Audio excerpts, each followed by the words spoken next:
கோவையிலேருந்து கோவையில அந்த அம்மாவ லைவா பார்த்தவங்க, அடுத்தது அந்த அம்மா கேரளாக்கு போயிட்டதா சொல்றாங்க.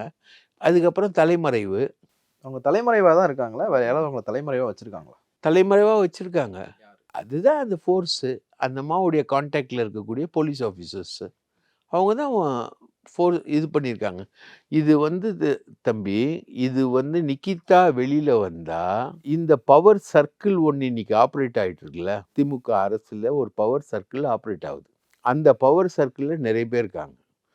ஒரு அதிகாரி, பியூரோக்ராட்ஸ் வட்டத்துல. பியூரோக்ராட்ஸ் நெறைய பேர் இருக்காங்க. அவங்க பியூரோக்ராட்ஸ் தான் நிகிதாவோட எம்ஓ. பொலிட்டிஷியன்ஸ் கிடையாது. பொலிட்டீஷியன்ஸ் கிடையாது.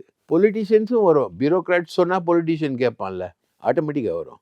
District level politicians, district level ministry, குறிப்பா அந்த சிவகங்கை அந்த மாவட்டத்தை பொறுத்த வரைக்கும் நிகிதா வந்து ஹீரோயின். அந்த அம்மா நினைக்கிறது எல்லாத்தையுமே அந்த அம்மா பண்ணுது.